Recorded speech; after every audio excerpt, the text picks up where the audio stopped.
my goodness, I am so happy to be here, everybody. And we are going to have a great time today because we have some absolutely awesome content to cover. And we're talking all about time today. In fact, that's what I'm writing on the live right now for Facebook. Hold on one second. Boom, boom, boom. I got to do this all myself today. Got my assistant is missing here. There we go. And so we're going to be talking all about time, the importance of time and understanding how to value it and how to actually be able to produce within certain constraints. And as we're thinking about holidays coming up, we've got family. Oh, I got family stuff I want to do. I got all these things that I'd like to do in my life. How am I going to fit it all in? I just don't have the time. And the number of times that I've heard that is absolutely incredible. So we thought, well, let's go deep on a time session for one day where we can talk about every top level category, whether you're reading Harvard Business Review or you're reading Forbes or you're reading Inc., whatever you're reading out there on how to manage time and what it is that top level CEOs do. That's what we're going to be talking about today, because ultimately you are the CEO of your business. You may not realize that, but welcome to reality. You are the CEO of your business. That means it's your job to produce maximum results with the least time and effort. It's not about making it look hard. It's about making it look easy while producing great results, right? And so today we're going to be able to really dig in on that and go deep on some strategies that I believe will be super helpful. We are recording this. We're going to go ahead and put this also live inside our group, and that'll be awesome. So hopefully if you're joining us live on there, that's great. If you're joining us for the replay, that's awesome too. But more importantly, here's what we're going to cover today though. And I really thought that this was going to be valuable because what I want you guys to see, and we're talking about business versus busyness, is that I have heard at the opening coaching session for, I don't even know, 2,000 agents, I'm so busy right now, I can't believe it. I've heard it in an up market. I've heard it in a down market. I've heard it in a sideways market. I've heard it for agents with other jobs or with kids or without kids or with no extra jobs or with anything.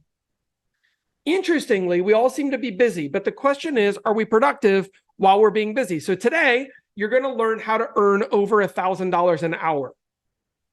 How many people would like to earn $1,000 an hour, or at least that's a good starting wage for exchanging your life? Right? Steve's like, yeah, that sounds pretty good, right? By the way, most people would be excited if they got a $50 an hour job. We can show you how to make $1,000. Here's what I know is that true business owners, and by the way, drop yourself into this category. If you weren't here before today, be here after today. True business owners are what? They are free. And why? Because they understand the value of time. This is interesting. I'm going to repeat that part. True business owners are free because they understand the value of time. Time is ultimately your greatest resource. Why? Does anyone know why time is your greatest resource? Anybody? Why is time your greatest resource? Because it's limited. Limited. How limited is it? Can you make any more? Yeah, you can't get it back. You can't make any more. You can't do anything other than spend it. So yeah, and Nathan, Mark Coleman, hey, it's good to see you here, man. He says, guess what? There's only 24 hours in a day. Here's what's interesting. There's 24 hours in everyone's day. So if you look at somebody else and you're like, wow, they're getting so much more done than I am, it's because they're approaching those 24 hours differently than you are. That's the only difference. It has to do with the approach. Now, here's what's beautiful about that. How long does it take to change your approach? There, just like that. We can do it today, okay? And which we are going to do today. We're going to dig in and we're going to talk about how is it that some people are getting so much done in so little time, and how is it that some people are getting so little done in so much time? Those are two different statements, right? So much done in so little time versus so little done in so much time. That's what most people do. Okay, I would like for a full participation on this one. If you're here, play full out. Check this out. And by the way, thank you guys for being here. I know today's the day before Thanksgiving, so everybody's got like pre-turkey gobbles on the brain and all sorts of stuff, which is awesome. And I'm loving that I'm spending this time with you. I'll come hang out tomorrow if you guys want. But what I will tell you is this: if you start understanding how your time works, then when you're off duty, like on a holiday, you can be completely off because you know where you're maximizing your time value. Now, I want to show you this today. What would you like to earn next year? Jordan's going to smile because he did this exercise with me yesterday and we rocked out on this. It changes your perspective, doesn't it, man? This is a good one. So actually, hey, Jackie, I see Jackie Twyman on here. Jackie's awesome. West Coast, Oregon agent. Jackie, can I do this exercise live with you? Would you mind? Would that be okay with you? Let's see if I can get Jackie to unmute. Hold on one second. Yes, Jeff. Woohoo! All right, it's Jackie Twyman, everybody. Woo! And the crowd goes wild. All right, so here's what I want to do, Jackie. What would you like to earn next year? 6 figures. Great. So let's just set that at 100,000. Sound good? Sounds good. Awesome. And then how many weeks would you like to vacation next year? At least 4. 4 sounds good to me. And then how many hours will you work per week when you are working? Like a 40-hour work week, or what are you doing? 40 plus. Okay, let's just call it 40 for right now. Are you good with that? Yes. So then we'll run this little equation at the bottom, but I'll just fast track it. And I'm going to put my little magic calculator right here in the middle. And I'm going to show you how to do this. So you said that you wanted to make $100,000 at a minimum, and we're going to go ahead and divide that by the 48 weeks that you're going to work and the 40 hours. And that means you're actually going to be making $52 an hour if you work all of that time.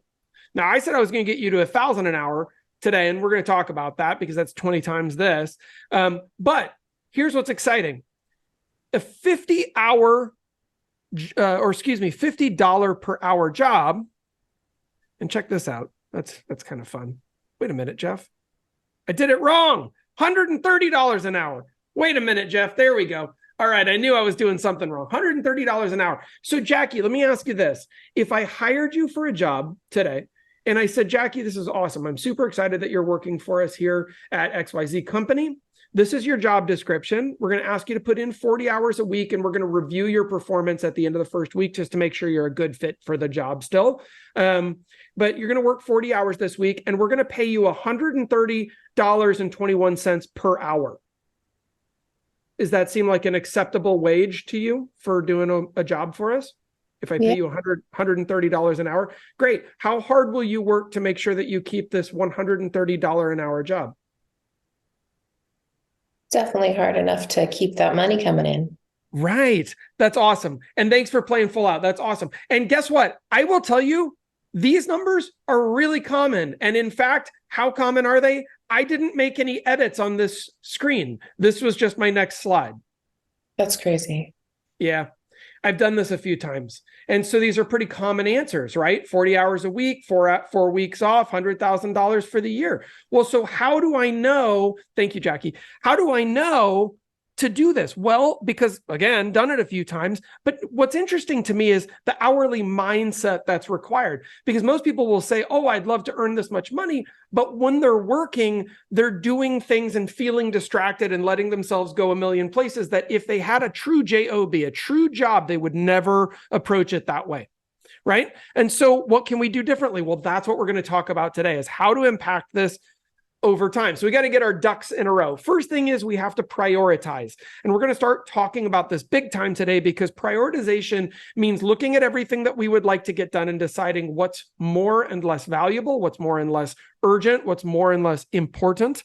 And so we're going to talk about how to do this today. But based on that new hourly wage, let's say it's $130 an hour, right? What are the top 5 things that you should be doing every day in your business to be paid so much per hour?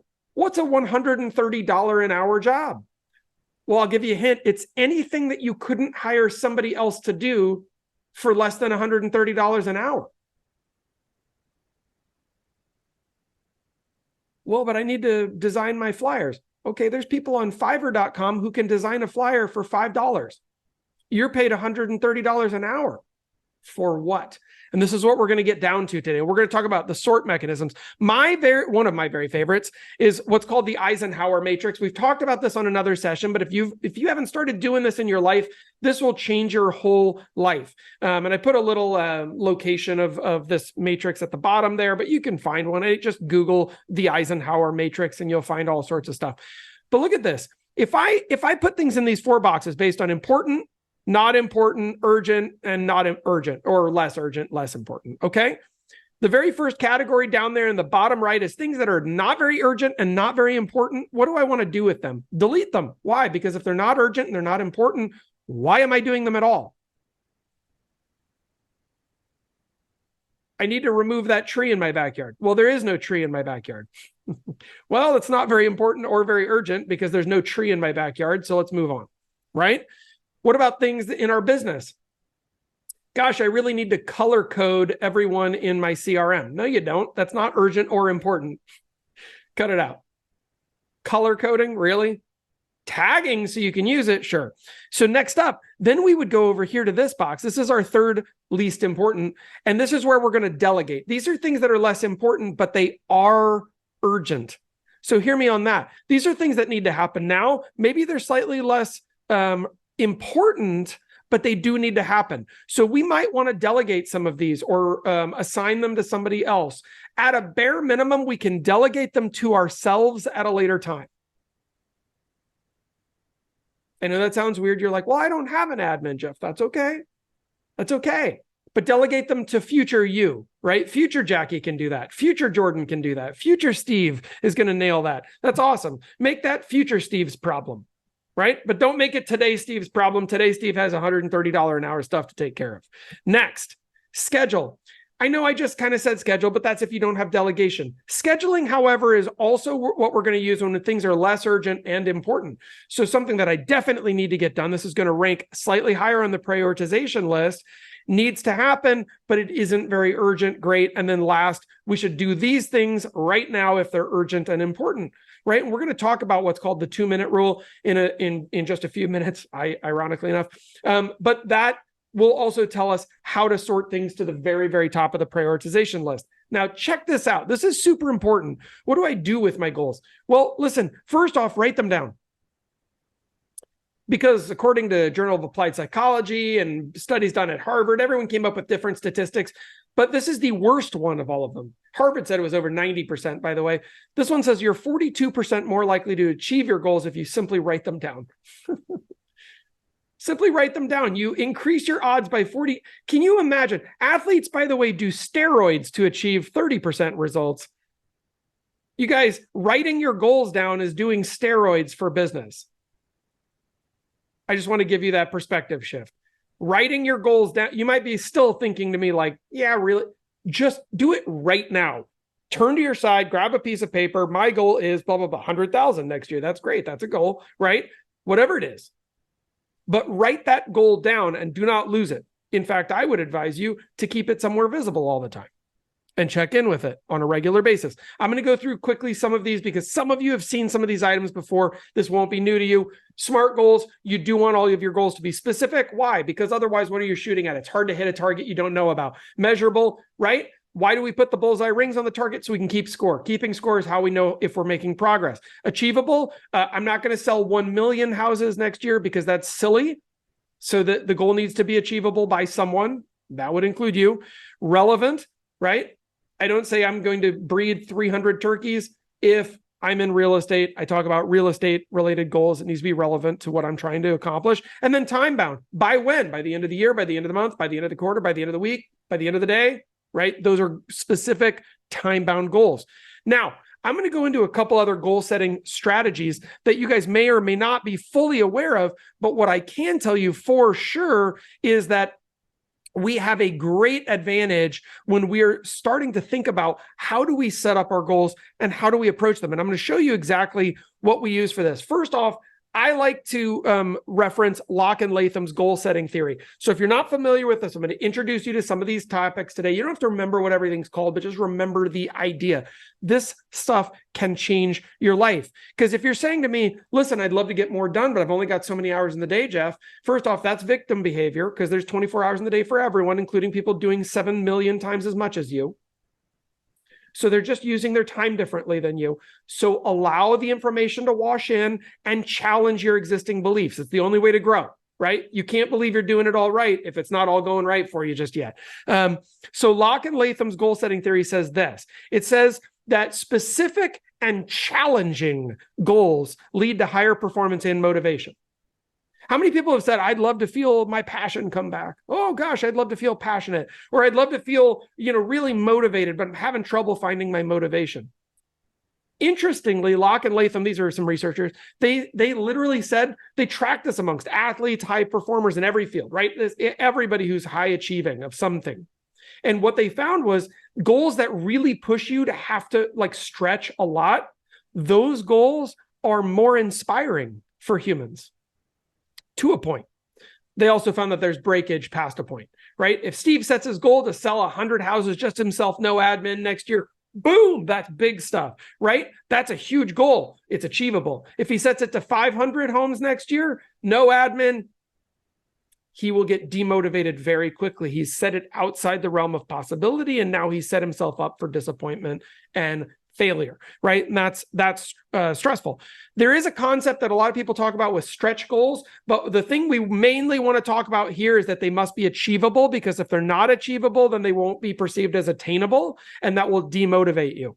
And then the motivational impact of visionary goals. If you have a visionary goal, first off, whether that's for yourself, for your team, for your organization, for whatever, right? For your fitness, could be for your relationship, could be for all sorts of things in your world. As you set those motivational and visionary goals, just make sure, again, achievable, larger vision with a purpose connected to your why, and that they have an aspirational component, but they must be achievable. Now let's go on to some slightly bigger ideas here. Self-determination theory says that you are actually motivated by the fulfillment of your psychological needs, which includes your competence, your autonomy. What does this all mean, Jeff? What the heck are you talking about? Listen, whether or not your goal is big or small, it needs to align with what actually motivates you. I had somebody recently that I was dealing with, and I won't call them out because it's somebody that you guys know. And she literally told me, she said, what's interesting is I'm not motivated by what I'm moving toward. I'm motivated by what I'm moving away from. And I said, great, then you don't need a vision board. You need a nightmare board. What needs to go on your nightmare board? What is it you're trying to avoid? Well, gosh, I was almost bankrupt one time. Great, put that on your nightmare board. I want you to have a picture on there of what you're afraid of. What else? Well, I don't ever want to have to say no to my kids. Great. Put a picture of your kids and put a big red slash through it or something, right? To remind you'd have to say no to that. What else? Well, I don't want to see zeros in my bank account. Great. Put a zero and put the name of your bank, right? And put that on the board. You need to know what you're moving away from. Some people are running toward something, and some people are running away from something. And some of us are both. I'm both, and that's okay. But I will tell you, when you have a certain level of achievement, you don't need just a nicer boat or another house or another nicer car or whatever. You already have the nice stuff that you want, and you have enough income and you feel good. So now what are you chasing? You need to be either moving away from something or moving toward a giving purpose that is about giving back to people. We'll talk more about that in a minute. Implementation intention. This is just about where you're going to start thinking about the when, where, and how of your goal pursuit, and how that's connected to your motivation or your goal attainment. In other words, breaking down your big goals into specific action plans that allow you to make progress and you feel connected to your why. And then goal proximity. Sometimes this is about making sure that your goal isn't by the end of 2025. That's too far away. By the end of today is a much easier goal to stick to. And so we're going to talk about chunking our goals down. All right, let me stop there. I will say most of my slides are not going to have so much writing on them for anybody who's like, geez, Louise, I haven't read so much since middle school. All right, that's okay. But we're going to take care of really getting deep into some concepts today. And my goal is to have you walk away with 2 or 3 things that you could implement right away to get some of your time back and take your pay to a more appropriate level. So there's a millionaire formula for growth power, and I feel like you guys deserve to know it. So we're going to go through this. It has 6 steps. Number 1 is you need to pursue mindset mastery every single day. If you're not doing that, you're not growing. And if you're not growing, you're standing still. Standing still, by the way, is impossible. So from my perspective, if you're not growing, you're shrinking, and that's a bad move in business. Next up, I want you to think even bigger. We're going to talk about what this means in a minute. But in other words, if you're setting goals, don't set small goals, set ginormous goals. And we'll talk about how to do that. But you need to think outside your box. Otherwise, your box isn't going to get bigger. Learn every single day. Is that different than mindset? Yes, it is. I can learn about, capitalizing in multifamily properties That doesn't make me a better person. Mindset mastery makes me a better person. Difference. Okay. Use the Pareto power. This is the 80-20 principle. We're going to talk about Pareto today. What does that mean? This is about understanding where to shine your laser beam so that it's not wasted, right? Do productive work, not busy work. That's why we called today business versus busyness, right? And then be accountable to your income producing activities, your IPAs, not the beers, right? I know we have people from Colorado in here, right? They're like making really good beer. That's awesome. But we're not talking about that kind of IPA today. We're talking about income producing activities. So this is my mindset that I adhere to every single day. And I'm just going to give you this because I've been living by this for years. And it is part of what gives me joy every single day in my life, no matter what's going on. Number one, there's 4 axioms, by the way. Today's a day of my life. Number 2, today I will trade an entire day of my life for whatever experiences I have today. An entire day. Think about that. Whether you're Jackie or Jordan or Steve or, Jay or Tammy or Nathan or Ante, I can see a lot of great people on this call. Right? No matter who you are, the bottom line is you're trading a day of your life today for whatever happens today. A whole day. You only have a certain number of days left, and you're trading one of them today for whatever happens today. So here's what's interesting, though. Once we start getting that, then we can understand that our experience of our life, what happens minute to minute and how we perceive it, is actually under our control. No, Jeff, bad things happen to me. Do they? Or do bad things happen for you to give you perspective so you can have a better life?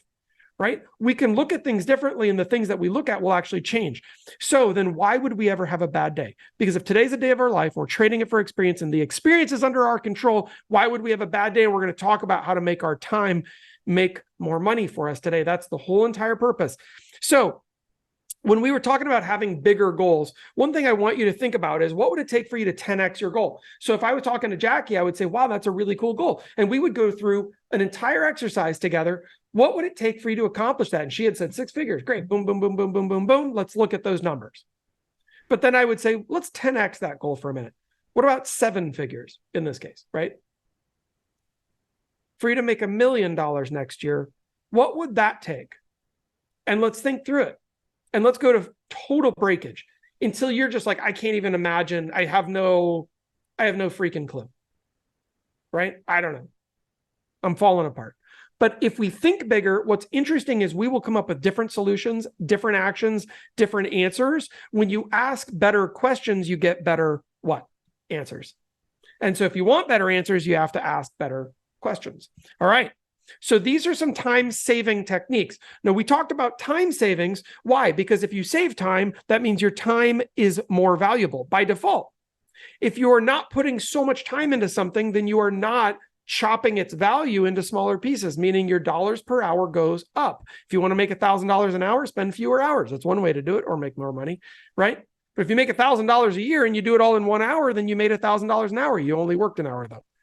So we want both. All right. So we're going to come back to this, and here's some ideas that I want you to start to think about. And some of these you may be like, well, I know about that. And some of them you might be like, never heard of that before. That's interesting. Time blocking, I'm really big on. Time blocking means that you allocate specific blocks of time for different types of tasks. In fact, I have a full sample time block at the end of this entire session today, where I'm going to show you guys how to possibly really look at time blocking in your schedule, how to start to chunk things out and look at where can things go for prospecting, client meetings, admin work, whatever it is you're doing. That's awesome. Single tasking is another thing you'll hear about in business. And this literally just means you're not multitasking, because multitasking is based on a mythology that the human mind can actually work on more than one thing at a time. Is that true? No, it isn't. There's like a million studies. Go Google it. But Jeff, I do it so well. No, you don't. You're just doing a lot of things poorly all at once. But that's okay. Single tasking is how you get yourself into what's called flow. Mihai Csikszentmihalyi wrote a whole book on this, but flow is what allows you to achieve at extraordinary levels. Michael Phelps was not doing his laundry and practicing swimming at the same time. It was either win the Olympics or focus on multiple things. He chose to win the Olympics. If you want to win the Olympics of what you're doing, you'll need to single task, especially at the things that make the most money. You can't be distracted while you're doing those. What's the 2-minute rule? Jake Rockwell has actually talked to us about the 2-minute rule on this training before, but it's pretty common in business. And literally what it means is if a task is urgent and important enough, and it takes less than 2 minutes to complete, do it immediately. Literally just sweep it off your plate right now, because it helps to make sure that things don't accumulate, that you don't get that stack up effect. How many people have ever felt like you're getting absolutely swamped before? I've got 6 million things on my to-do list, and you look at them and none of them are very important, and all of them take 2 minutes. The nice thing with the 2-minute rule is it prevents that from ever happening to you. And then last thing is getting things done, right? We have a couple of these screens to go through, but David Allen is a guy, and he put this idea together, but basically where you put everything in an external system, organized based on priorities, and then complete based on context. And that's part of what we're talking about with the Eisenhower matrix. Pomodoro technique, same thing. If you guys, by the way, if you're not time blocking, then you can't do this. But Pomodoro allows you to say, for my time block, I'm going to work super hard for this period of time, and then I'm going to be completely off for this period of time. The most common Pomodoro is 25-5. This is used for people who are tech programmers. They'll program really hard for 25 minutes, 5-minute coffee break, right? Why?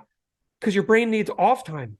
And that's not to call a client. It's 5 minutes of dead time. You can do longer stretches and shorter recovery periods. It doesn't matter for you. Batch processing is similar. This is about cognitive load. This is really about just putting big chunks together. We call them sprints in our household. Lexi and I work this way.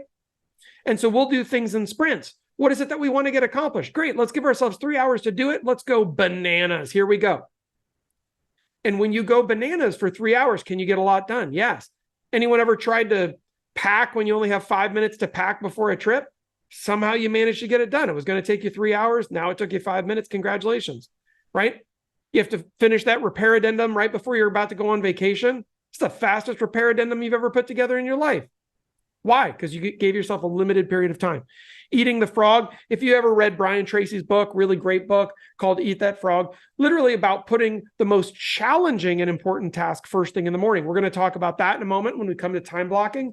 That's about prospecting first thing in your day. In our business, that's going to be lead generation first thing in your day. Unless you're on this call and you're an admin on a team or you have a different role in this business, if you're in production, the most important thing that you do is find business.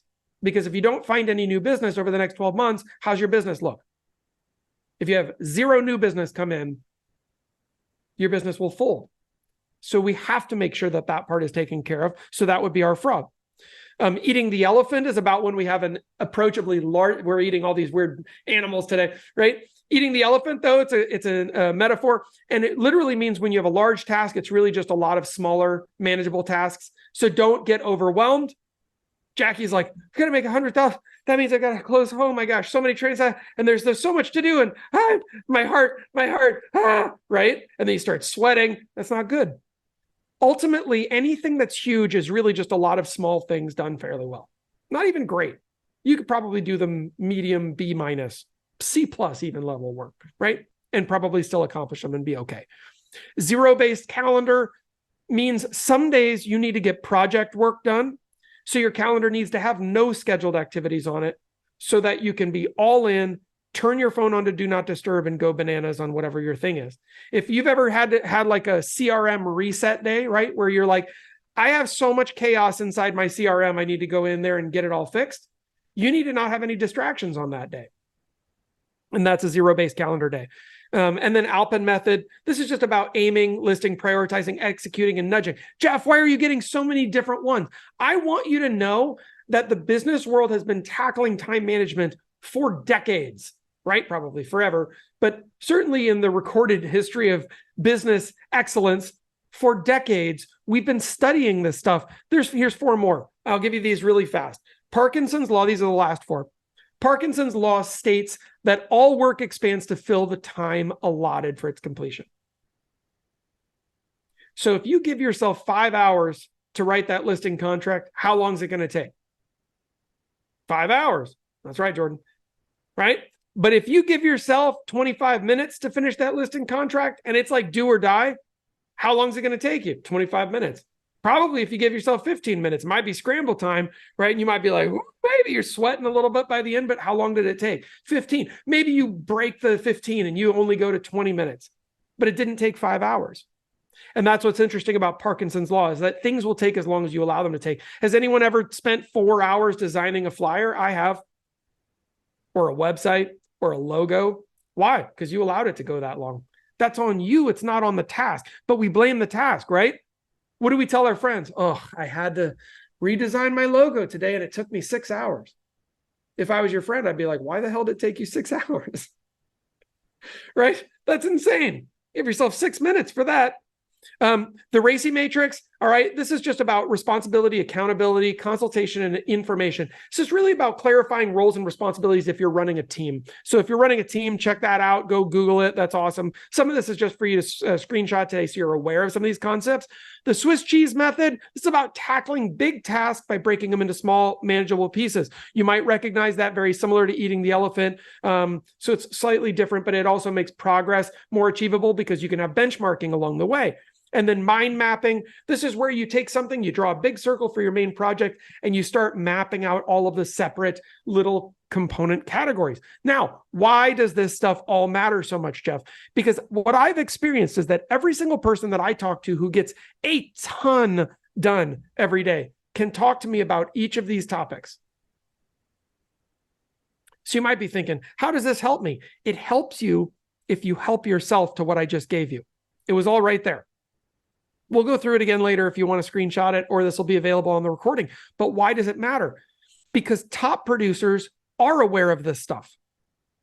And so if you're saying to yourself, well, I really want to get to whatever, and you've got a big goal, great. Getting to that big goal is going to require that your time becomes more valuable because that's part of what gets you to that big goal. So I wanted to give you this stuff today. We don't have enough time to go deep in every one of these because you're not going to have an MBA by the end of today's 90 minutes.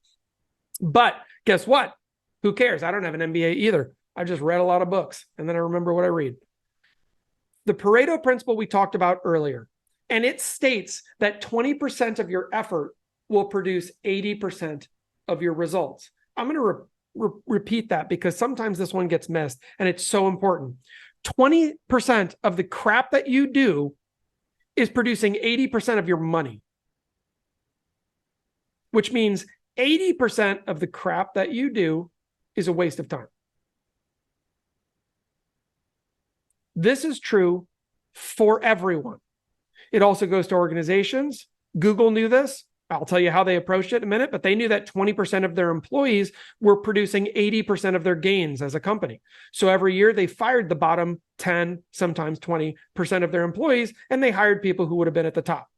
That's called top grading. It's ruthless, but there's a reason they're number one, and it wasn't because they stood around in a circle and sang Kumbaya.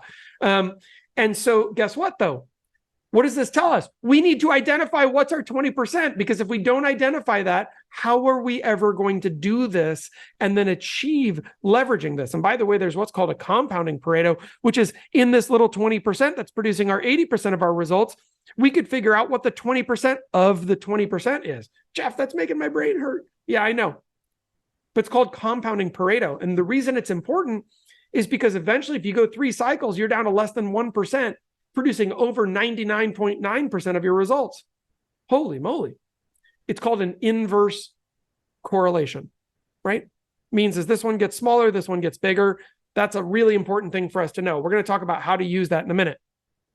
But the main thing that you need to understand is right now, and if you look backwards at last year, right, I see some like superstar top producers on here. Hey, Tammy, it's good to see you, by the way. And so as you're thinking about your time, one thing that I'd like for you to think about is, what is it that I did last year that created most of my clients?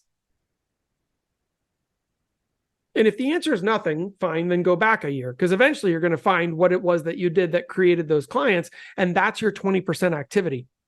And the question is it duplicatable and scalable? Duplicatable and scalable. Duplicatable means, can I do it again? Scalable means, could I do more of it and not have breakage in my business? Could I not fall apart, right? Like I can't put bigger and bigger school bus on the same tires. Eventually the tires will pop, right? So scalable means the tires won't pop. I can just make bigger tires while making a bigger school bus and we're good to go. So why do I care about this? Because that's the faucet that we want to turn up on our business.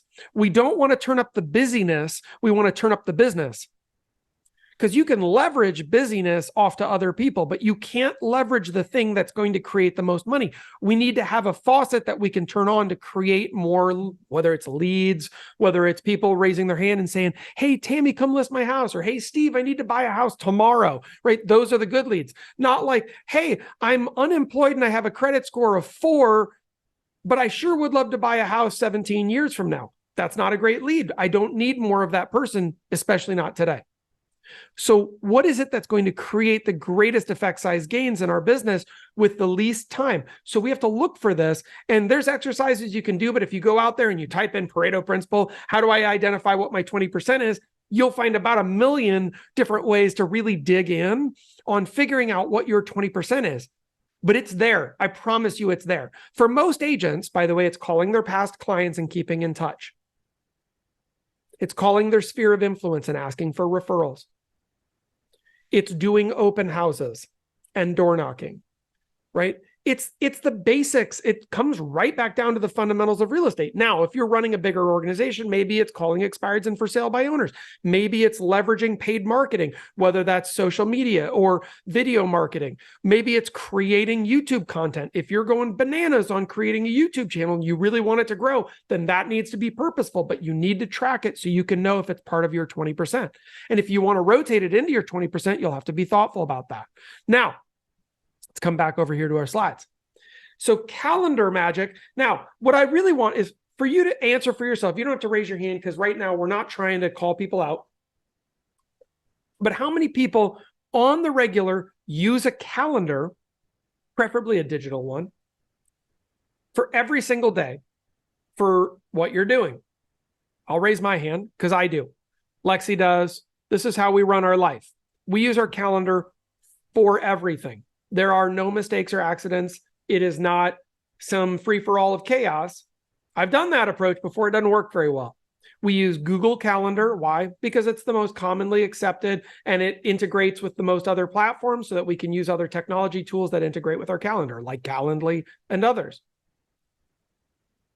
Why are we doing this?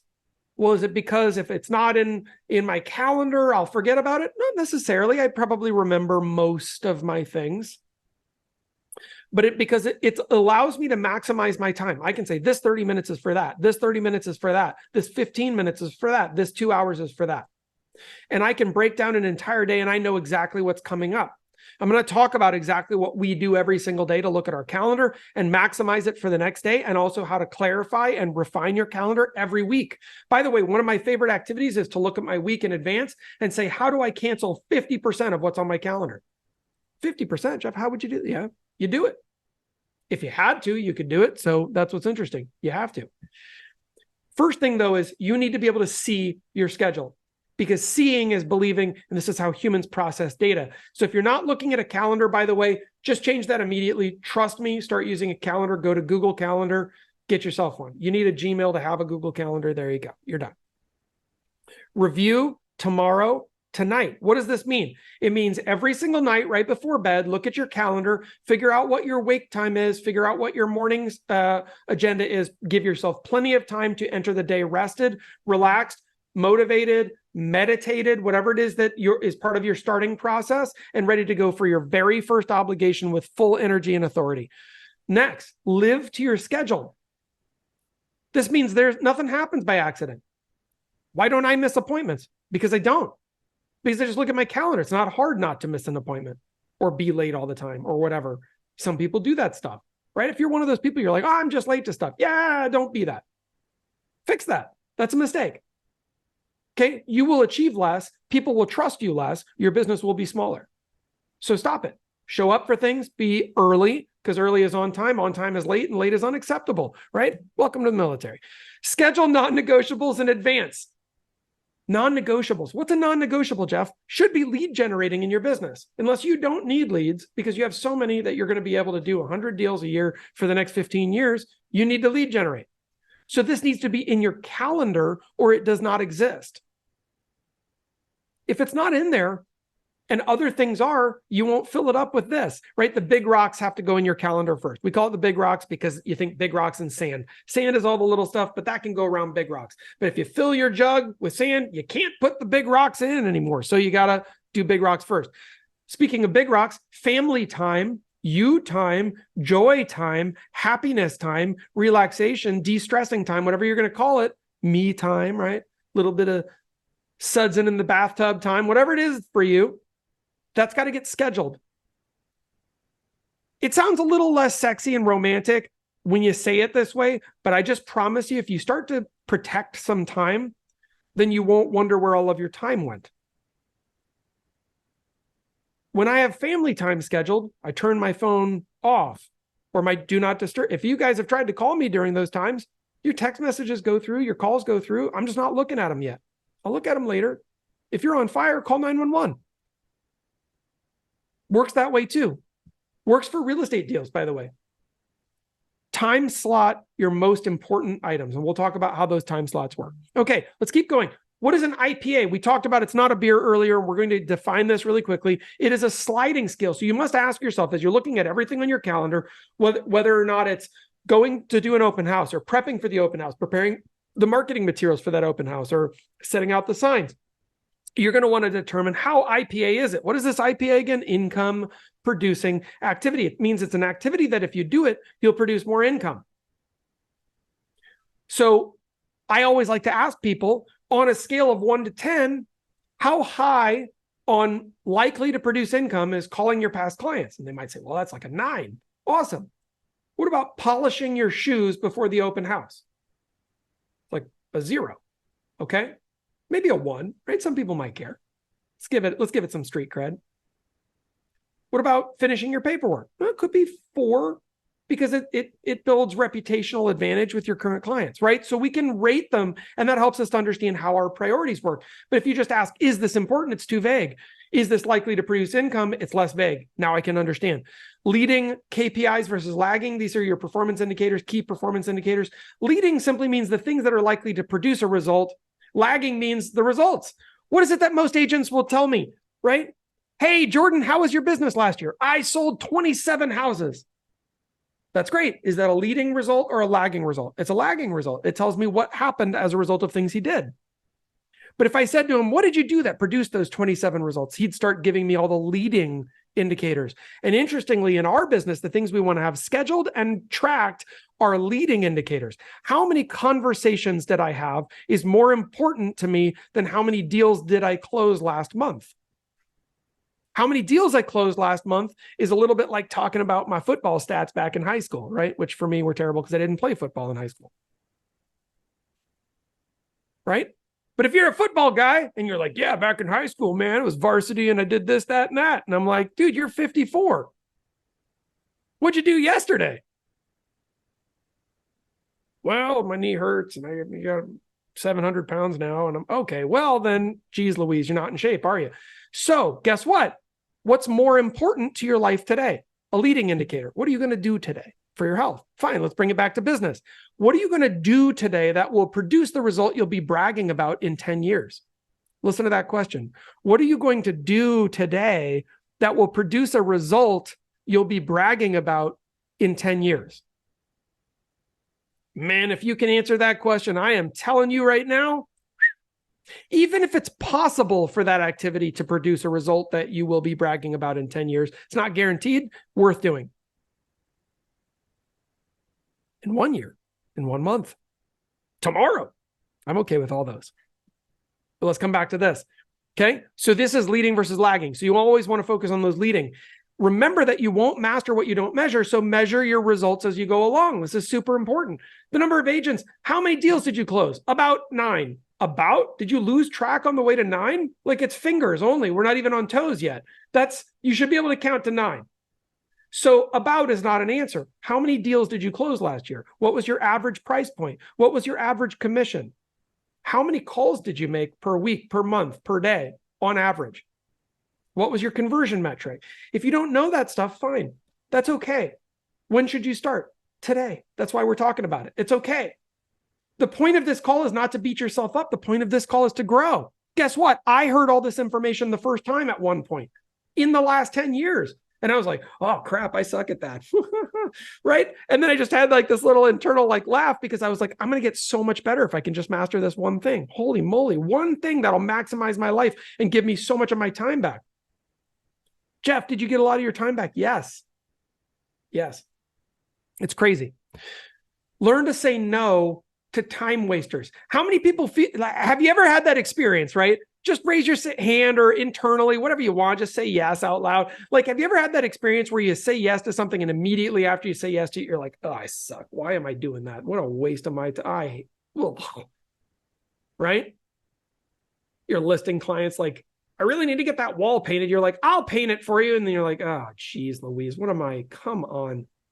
Right? Not your job. Also, huge time waster, time that could be better spent finding your next client. Would you have lost that client if you didn't volunteer to be a painter? No. Hire a painter. All right. Put it on the settlement statement. Build time leverage as you go. Build time leverage as you go. This means not on day one. I have agents who are too early in the business saying, I need an admin. No, you don't. You need to learn how to do everything. But at some point, you're going to need some leverage baked into your business. That might not be full-time, but it might be part-time. Maybe you hire a VA and you share it with somebody. Maybe you go on Fiverr.com or Upwork.com and you find somebody who can do these little micro tasks, right? Like a while ago, I needed to migrate one email account to another. I just hired somebody to do it.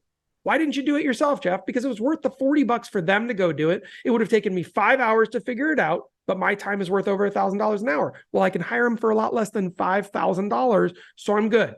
Here's your $40. Thanks for doing it.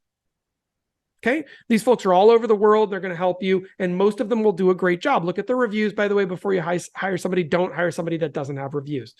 And then last, do IPAs that pay more than once over time. This is a bit more advanced.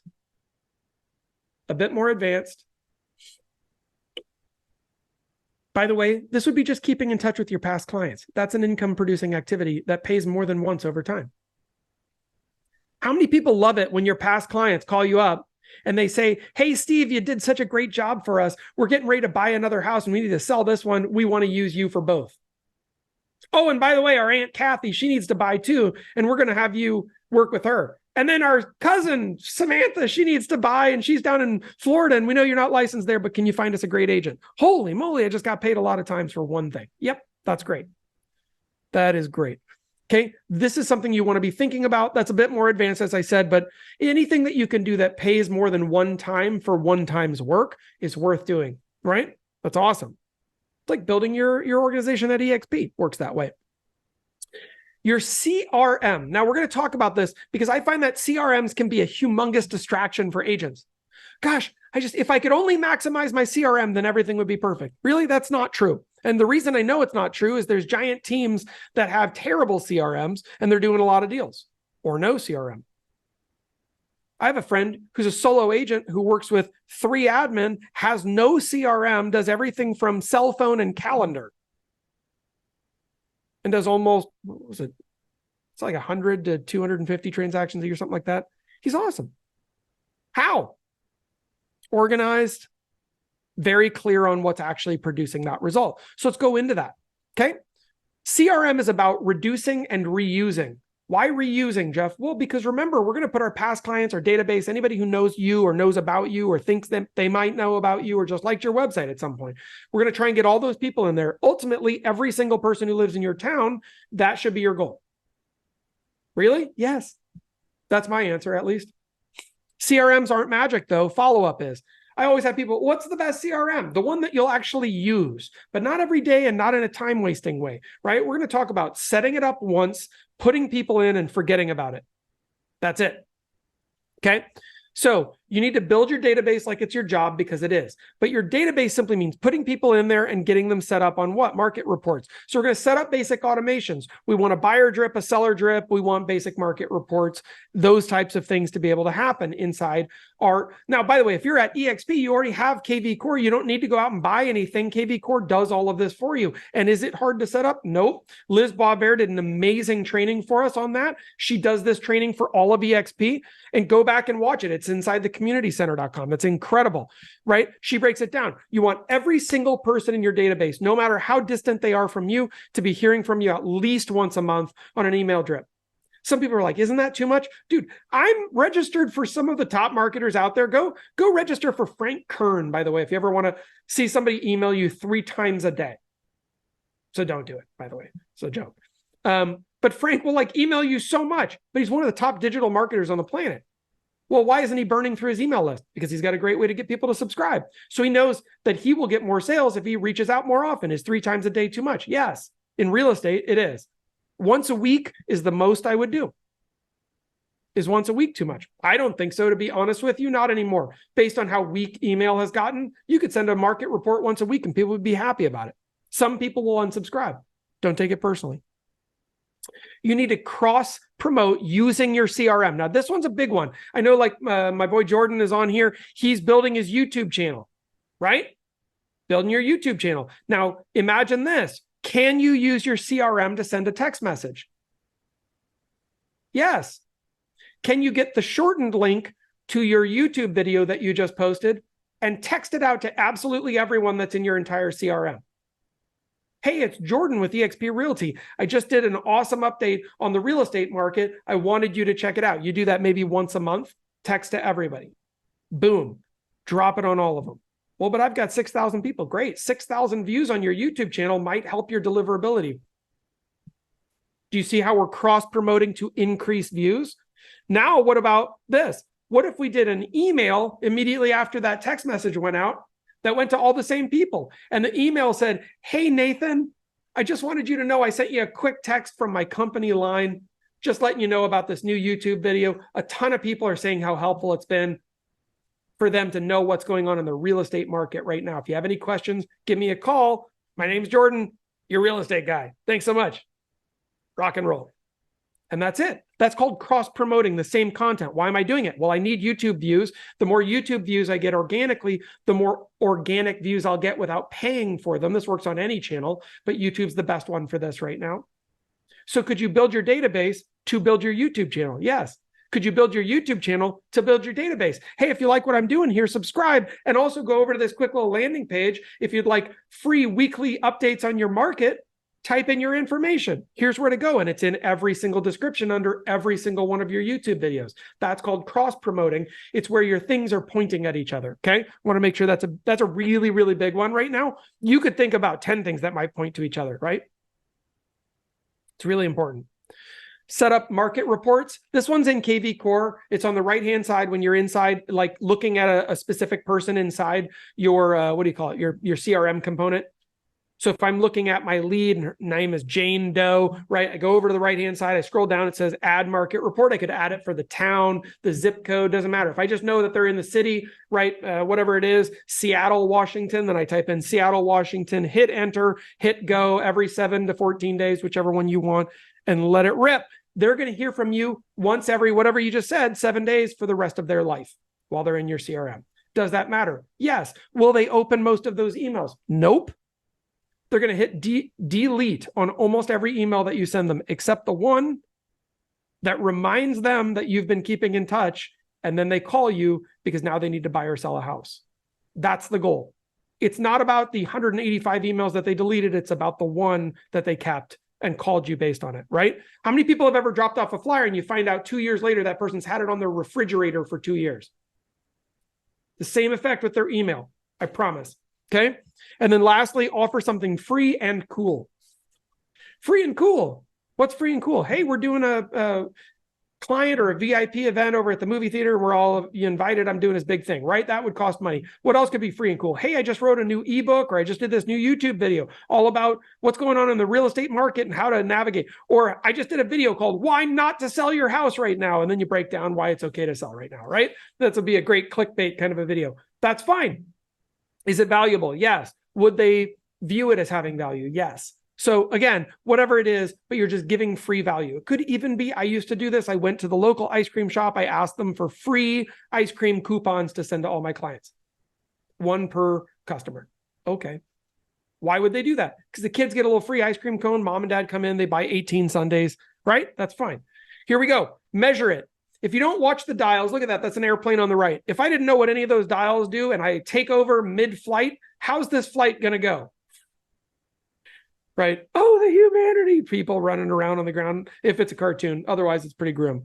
All right? So not very good. If it matters, you must measure it. Look at all those dials. Your business has dials.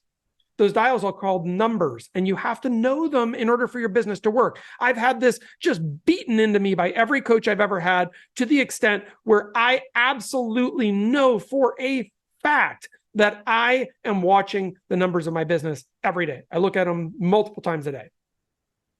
Ask Lexi. Kind of obsessed. If it doesn't, why do it? Means if it doesn't do something for you, if it doesn't make a movement in your business, if it doesn't create an effect, think about cause and effect. For every effect, there's an equal and opposite cause, right? So if it doesn't do something, why do it at all? This is about saying no. There are things in your business that don't do what you need them to do. So stop doing them completely. Eliminate. Elimination dieting is the best thing to do ever. How many people have ever said, I'd like to lose weight, but I can't figure out what to eat? Here's an answer. Don't eat. You'll lose weight. It works in your business too. I can't figure out how to get my time back. What is it I should be doing? Stop. Just stop doing things and do one thing that's going to produce income. Right? It's like going on a keto diet for your business. All right. Accountability for results. I have multiple accountability partners. I'm a member of multiple accountability groups. I sound off to my coach every single day at 5 p.m. what my goal and my results have been for the day.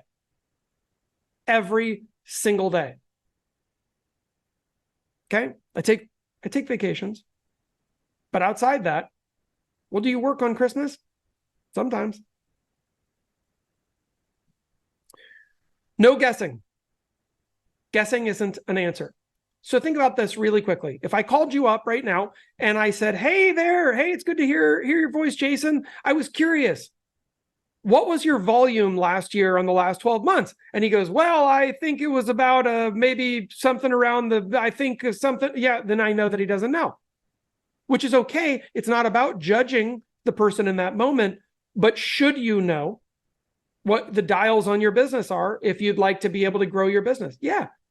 How are you going to hit a target when you don't even know where the target is located? It's hard to do. Okay. It's awesome when you know exactly. And numbers are facts, not emotions. This is kind of goes to the last point. So when I asked someone that, and now they do know, last year I sold 5 million. Great. What was your goal? 11 million. Good. What is that as a percentage? That's 42% or whatever it is, right? Okay. Awesome. I think it's awesome that this person knows their numbers. Should they be emotional about those results? No. Why? Because those numbers are just facts. They're not emotions. It's just a reflection of what they did do. That's okay. So this is where I encourage you not to beat yourself up when you're tracking your results. Tracking your results is not about making yourself feel bad. It isn't.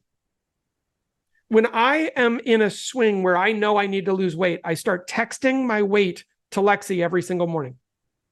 It's the number one change that I make. A text message first thing in the morning, my weight to my wife. Why? Because for whatever reason, I lose weight when I do that. Is it because of how many calories I burn when my thumbs are moving, typing in that weight every morning? Nope. It's because of increased awareness and responsibility around that. But am I beating myself up either? 184, dang, I'm a big fat fatty, whip, whip, whip, whip, right? I used to be 242, so whoop-de-whoop. But guess what? No, it's not about feeling good or bad. And if I lose a ton of weight, I don't feel good about that either. I just feel like I can actually feel good about the fact that I'm tracking, right? And so that's what I would encourage you to do. If you are tracking, you're doing better than 99% and your results will show it over time. So feel great about that. And then lastly, numbers. If you're like, well, I'm just not a numbers person, you better get to be a numbers person and you better do it right away because numbers are the language of business. Numbers are the language of accounting and accounting is the language of business, but there's your degrees of separation. Accounting and reporting are two different departments in large organizations. If you build a large multinational C corporation and you're going to have 2,000 employees, you're going to have people in the accounting department and people in the reporting department. That's where they make sense of the accounting so that, mere mortals can speak it because they need to translate the Klingon into normal speak. But for you, you need to do your own accounting, tracking all your numbers, your metrics, your financials, everything. And then you need to do your own reporting back to yourself. What is it that I would like to be focused on that will improve my golf score over time? If you tracked your golf swing and you noticed that out of every 100 drives, 97 of them went to the left. I don't even remember what that's called. Flanking or shanking or something, right? Whatever it is. Then you would have a very documented problem. But if you're like, it kind of goes off to some of the sides, usually sometimes when I'm doing the thing, guess what? You're going to experience worse results because you don't know what your challenge is. But if you know your challenge is, I'm swinging, something I'm doing is causing the face to just rotate just slightly, and now the ball's going 80 yards to the left every time. First off, stop giving people concussions and breaking windows over there. And second off, let's fix that problem because I'm guessing it's an easy problem to fix, right? Next up, party hardy. I included this one for all my party animals who are like, well, it sounds like all work and no play, Jeff. Nope, I play harder than anybody. I would argue, if you've ever partied with me, you know that that's true. I love having a great time. I do really, really well at having a great time. But guess what I don't do while I'm having a great time? Work at all. Guess what I don't do when I'm working, however? Party or relax like a boss.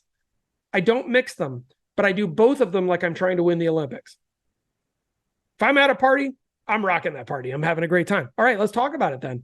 Work hard, play hard. And by the way, party means something different for everybody. Some people like party is like time alone in the quiet with a good book. And that is fine. That's your party. For me, I'm very social, so I want to get out and do stuff. That's great. But work hard, play hard. Play hard means you need to relax completely and you need to be unplugged when you're doing it because rest and recovery is a critical part, right? How many people have ever been to the gym, right? Yeah. What's the most important part about building your muscles at the gym? It's the time when you're not at the gym. That's the hilarious part. You have to activate the process at the gym, but then when you're not there, it's when you grow. You will grow more as a business owner by giving yourself the gift of time off because you will rest, recover, and gain clarity, focus so that you can execute later. Okay. Next, plan your vacations and your staycations. You must ensure that these are planned and scheduled in advance or they won't happen. Even things that are kind of quasi, like they're hybrids, right? These are things that are like a little bit of mix. I hope all of you come to EXPCon. That's awesome. Very fun. We do work hard and play hard at one place. Do you need to plan that? Yes. Otherwise, it won't happen. How do I know? Because I know. Next, be all the way off sometimes. All the way off. Too many agents, I can't even sleep at night. All I'm doing is laying there awake and I'm thinking about everything I got to do. You need to fix that problem. How do you do that? Different people handle this in different ways. Meditation could be great, right? That could be really good. Taking a long walk at the end of the day. Writing a list before you go to bed of everything you need to get out of your head so you can kind of shake it out of there, get it all out so you can go to sleep and you can dream about, whatever, dancing bananas or whatever you're dancing or sleeping about, right? Doesn't matter. But you need to not be dreaming about work because you're going to wake up exhausted and that's horrible. Do your bucket list stuff. How many people have a bucket list and you haven't made any progress on it, right? Yeah, no, you need to do that stuff. Guess what? Your bucket is happening right now. You're in the bucket. You got to do it as we speak. Okay. That doesn't mean you have to start at the top or the most expensive thing. But if one of your bucket list things is like going to see that waterfall that's a mile from your house that you still haven't seen and it's been 6 years, yeah, go see that thing this week. Smile and laugh. I know that this seems really silly and I hope I don't have anyone bounce from the call right now. Smiling and laughing increases your endorphins. It increases your mental acuity. It increases your memory. And it also increases your ability to handle stress in your business. Should you smile and laugh? Yes, every single day. I watch Fail Army videos. I watch stand-up comedy. I love this kind of stuff. For me, that stuff works. You got to do what works for you. I go out to stand-up comedy. Lexi and I love that, right? That's incredible. When I'm on airplanes, I download full comedy albums. I listen to them. I giggle the whole time. People think I'm out of my mind. It's great. It's because I am. All right. Next, and avoid addictions. Put that into whatever classification you want. There's different types of addictions out there, but I would avoid this when you're in your kind of party space. Way too many people kind of screwing up their lives in the industry, especially when things get tough. So try to avoid that. I would just recommend avoiding things that have an addictive quality for you. Okay, next up. Here's a possible weekly framework. I'm going to break this down into 3 chunks because I've had so many people say, well, can you show me kind of what this looks like? So Sunday, you could do whatever you want. Saturday, you can do whatever you want. I'm going to give you some samples on there. But look at this. Lead gen every single day, 8 to 10. Why? Because remember, Eat That Frog says, put the most important and most impactful thing where? First in our day. And then you'll notice from 10 to 12, it says lead gen or follow-up or paperwork. Why? Well, because we're going to give you a little bit of white space there to open it up. What you'll notice it doesn't say is like 2,000 cat videos on YouTube. This is purposeful work. What if you worked 2 hours incredibly hard at following up with leads that you called last week? Or if you're just starting your lead gen journey and you have no other leads, or excuse me, you have no other follow-up to do because you don't have any leads in your pipeline right now, what should you be doing? Lead generating. And if you don't have any contracts, what should you be doing? Lead generating. Because you don't have any contracts. And if you don't have anyone working with you, the only thing you should be concerning yourself with is finding someone to work with you. And you do that every day. Can there be flexibility? Sure. Just make sure it's planned. And you put this in your actual calendar, not just on a spreadsheet. I'm just showing you on a spreadsheet because it's easier to do on screen. Next, in the afternoon, 1 to 3, 3 to whenever, 5, 6, 7, 8, 9, 10, doesn't matter. Do appointments. Appointment number 1 and appointment number 2. 2 appointments per day, Jeff. Holy moly. Yeah, if you did 2 appointments per day, you'd be a millionaire. So guess what? This should be your goal. If you don't have an appointment, what can you be doing? Follow-up or lead generation? Could you bleed over paperwork? Sure, but you had 2 hours to do paperwork in the morning, and 10 hours a week of paperwork for most people should be enough time. If it's not, consider maybe, getting some leverage in that department. Maybe a transaction coordinator for one of your 5 deals that you have under contract if you're getting that busy. Okay. And then lastly, in the evenings, these are things that I would recommend because they're going to help you refocus and actually recapture more of your time. Lexi and I practice this. We picked this up from a number of different places, partly the Robbins organization, where we do some coaching actually for some of their coaches. Take a daily walk and do gratitudes. The Greeks and the Romans used to do this all the time. While they were actually having meetings, they would walk. They would have walking meetings. Why? Because they would accomplish more in the walking meeting. Also because you're shoulder to shoulder instead of face to face, you tend to get less confrontational. You tend to be more resourceful and search for collaborative answers to a unifying problem, right? But gratitudes, what does that mean? It literally means we every single day, we do at least 3. We don't do it like it's some homework assignment, but we do it every day. And we'll say to each other, I'm grateful for, and then we'll usually do about 3 of them. Because your brain will find whatever it's looking for. If I were to ask anyone on this call, what's wrong with the real estate industry right now? Holy moly, you could find it, couldn't you? You probably thought about it. But have you thought about this week? What am I grateful for about the real estate industry? What makes me feel abundance inside me because of the real estate industry? What is it about the real estate market right now that makes me feel grateful and joy? Might be a harder search, but if you find it, my goodness, you want to talk about things that will actually help you to reclaim time. And by the way, tomorrow is Thanksgiving, so maybe practice, right? Practice a little bit, giving yourself some gratitude, because what's interesting is your brain will start to find more of those things the more you look for them.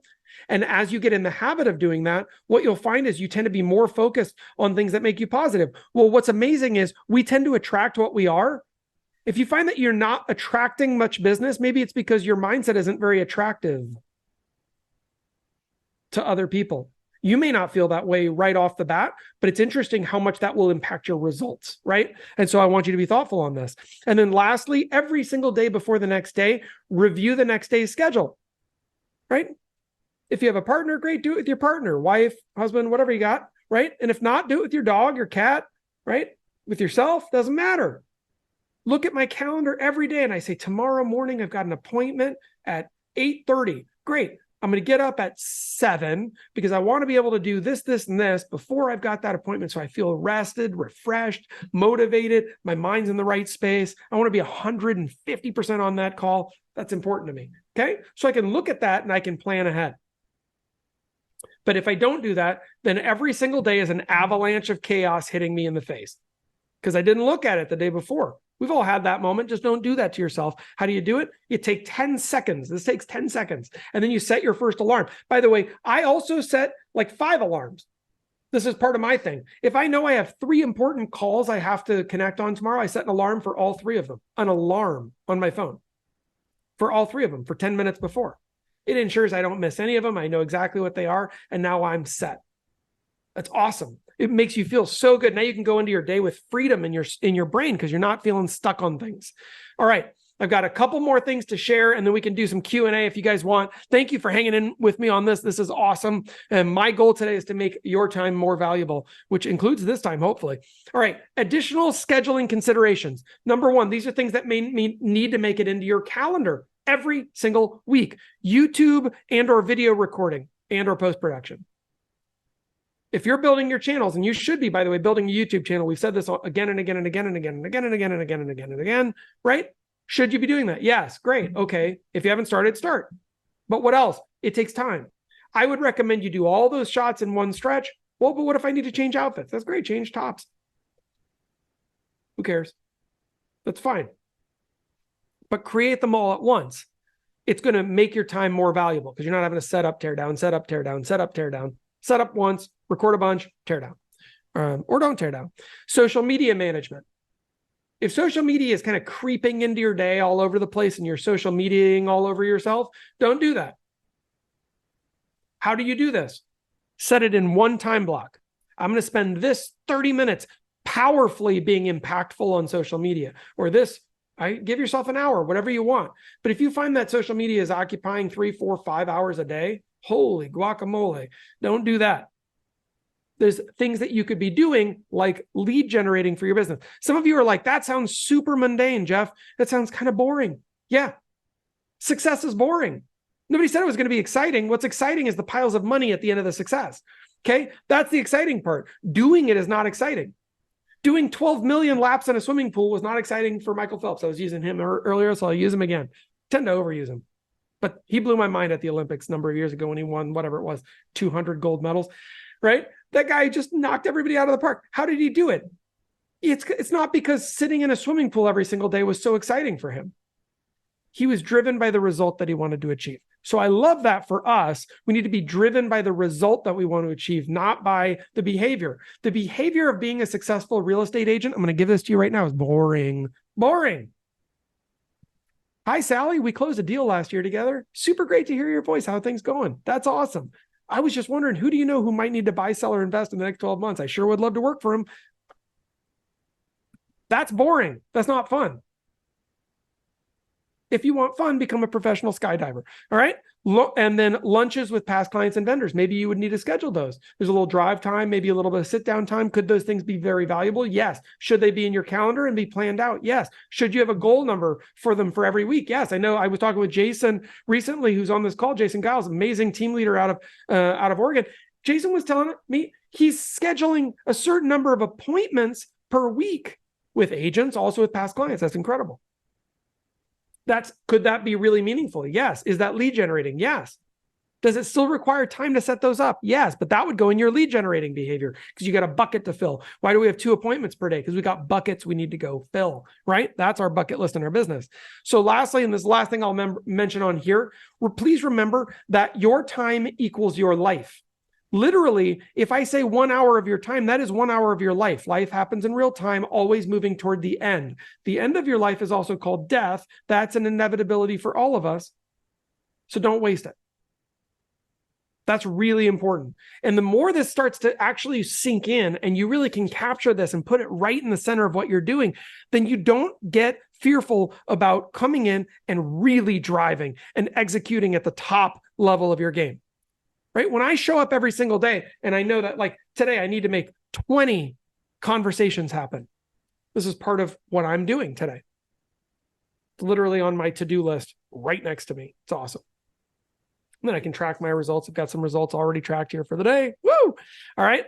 So I want you guys to see I'm doing this. Why does it matter to me?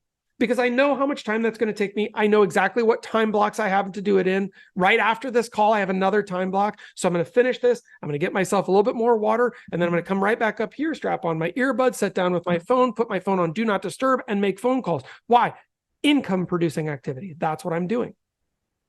Is this call important to me? Yes. Was it time blocked? Absolutely. I showed up 15 minutes before. Was that time blocked? Yes. Absolutely. The reason I'm mentioning this stuff is not to say I'm doing this the best.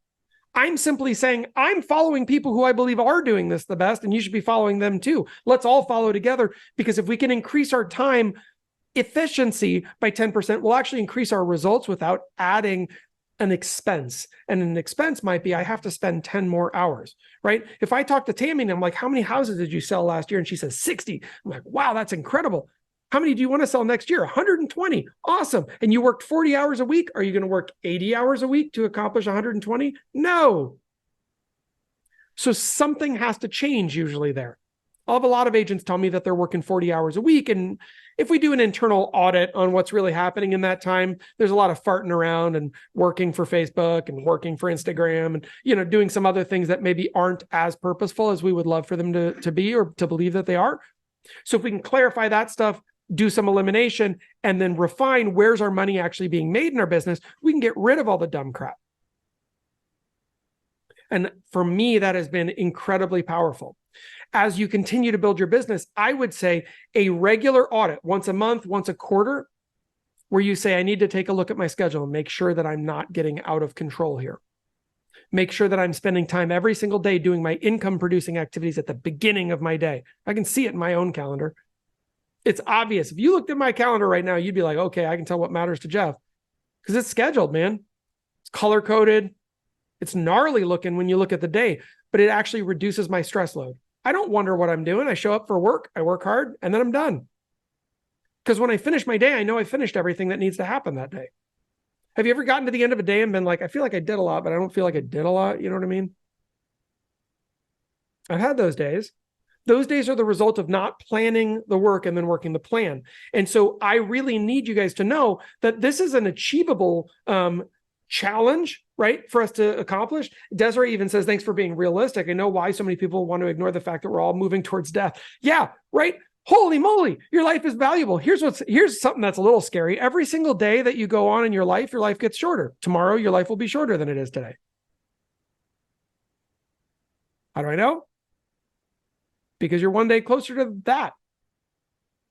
Should that scare you? I don't know. Hopefully that's not like a new realization. If it is, you know, touch base with yourself a little bit more often. However, should it motivate you? Yes. Should it encourage you to live today in joy? Yes. Should you spend today worrying about all your problems? Nope. But should you make sure that your time has a lot of value so you can spend some off time enjoying your life? Yes. That's what I'm trying to get you to. And by the way, you can increase your production, your action, and your relaxation all at the same time by just getting clear on where things belong. Selfishly, why is it that some people end up on Facebook? Because they get burnt out during the middle of the day. Oh, I made 3 phone calls and now I'm exhausted. Okay. So now I'm going to Facebook for 6 hours. Well, that's disproportionate. And what's going to happen now is you're going to lose sleep at night because now you're worrying at night about all the stuff that should have happened during those 6 hours when you were distracted and doing something you shouldn't have been doing. And this is why you're losing sleep, or this is why you're experiencing stress or permanent anxiety or the things that make you feel like you're stuck. Why am I not achieving the results that I want? So what I would encourage you to do is get really clear on that. Tony Jerry calls it focus, clarity, and execution. When you get really clear on what you want, and then you get laser beam focused every single day throughout the entire day, every single hour, and then all you do is execute, execute, execute. I don't have to think about what my day is tomorrow. It's already planned. Well, tomorrow is Turkey Day, but my day is on Friday. It's very clear. I can see my first appointments at 9. Right? And then I can just boom, boom, boom, boom, boom, boom, boom. I can see what they all are. I know if any prep items need to be accomplished ahead of time, and I've already time blocked those. Holy moly. And it feels overdone, but what I will tell you is actually, if you make your calendar part of your job, you will get more productive. Maybe that's the key takeaway for today. I hope it is. If you make your calendar part of your job, just like your CRM, building your database, that's part of your job. But if you approach it like it's a job and you actually want to be really good at it, CRM, calendar, top priorities, prioritizing your schedule, prioritizing your to-do list and accomplishing your IPAs. Holy guacamole. Everyone on this call, doesn't matter who you are, how talented you are. I know a lot of talented people who are broke. I know a lot of non-talented, really dumb people who are killing it because they do this really well. They just map out their days and then they execute within those boundaries, right? So I would encourage you immediately to pump the brakes. Pump the brakes on chaos, right? And if you're starting every single day, like the thing I love about real estate is that I have all this freedom. You can have freedom in your calendar, but not have freedom in your life. Does anyone know that to be true? Right? If I told you, for the next 6 months, I'm just going to wake up every day and I'll do whatever I want. It's going to be great. I'll have total freedom. How's my financial freedom going to be at the end of those 6 months? Not great, right? But if I want financial freedom, which gives me life freedom, there's something to that, right? How do I accomplish that? I sacrifice a different kind of freedom. Hourly freedom, that's not a big deal. I want to not stress about my job. I want to get paid $1,000 an hour to show up for work every single day. And that's awesome. Okay. And then you can choose which hours you want. If you want to take 4 hours off on Thursday to go to a softball game in the afternoon, great. You know you can do it because everything else for the week is already planned out. And I would encourage you to really be thoughtful about this as you move forward. And by the way, if you guys are building a team, if you're working with newer agents, if you're mentoring, if you are recruiting into the company, recruiting to your team, any of those things, talk to people about their time, because managing your time is actually managing your business, and managing your business is how you make your business work for you instead of feeling like a slave to your business for the rest of your life. And I will promise you that if you can get your time back, that's worth more than any amount of dollars that you could ever get. If your needs are being met and you have all of the time that you want, you are free. You're free. It's awesome, right? So that's true financial and life independence. True independence, true freedom is accomplished at the nexus of my passive income passes all of my financial needs every single month without me thinking about it, and I can relax about my time. I just know that my time is mine. I get my life back. Tammy says that's truth, right? Hits me with a hashtag on that one. That's awesome, right? I used to say hash brown, like a weirdo. It is true though. This is how we accomplish that. So as we're going into the holidays, why is this appropriate right now? Well, tomorrow's Turkey Day. Are we going to take some time off? I hope so. Some of you will work tomorrow. That's great. If you choose to work tomorrow, that's great. It's not a problem. I used to call expireds every single year on New Year's Day. Why? Because I knew that there were more on that day than any other day in the entire year. Is it worth it? Well, it was worth it for me. I didn't care. It was great. Nobody else was competing either. Greatest way to win a game is to make sure all your competitors lose. Greatest way to know they're going to lose is they don't even show up for the game. That's awesome, right? That's why lead generating first thing in the morning, less than 1% of all agents do that. If you do it, you'll be paid more than 99% of all agents. That's the Pareto principle, compounded over several levels. Okay. So as you're thinking about your life, this is something to be thoughtful about. And as you're coaching other agents, this is something to coach past yourself and to give as a gift to others. If you have kids, help them to start thinking about how they structure their time and their life. I've seen Lexi work with her sons on this, and they are incredible at it now. They have masterful control over their time. And what are they accomplishing? A ton. One of them's a lawyer and he's starting on 10 other projects. He's launched another business and he's taken over this thing. I'm like, holy moly, how's he doing so much? Well, because he's been thoughtful about his time since a younger age. And so it's given him an advantage in terms of how he thinks about his life. Can you do this? Yes. When can you start? Today. When can it make a difference? Tomorrow. And that's what I want you to be thoughtful of. Last thing I'll share with you is my shirt, because this is my Christmas shirt. There you go. A little bit of Christmas for you. And also, by the way, an encouragement to please go register for EXPCon if you haven't already done that. I would encourage you to do so. You can go to thecommunitycenter.com right there, and you'll notice all of our events are about halfway down. But we do our own stuff, but we also sponsor and endorse events. Most of the stuff on there right now is endorsed, but I would recommend you go take a look at it so you know where we're going to be live. Why show up live? Well, because it makes a difference in how you approach your business. Plus, we all need true human connection. You build that live with each other. If anybody who was at the last EXPCon can, I know, agree with me, we had a great time. We really partied well together. It was so much fun. We masterminded. We did all this great stuff. And this is where you get to know other members of the community. So I would encourage you guys to show up.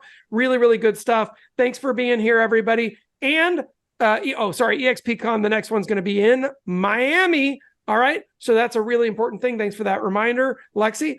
And I will see you guys next week. Same bat time, same bat channel, right here at Core 90 with the community. Thanks, everyone. Have a great day.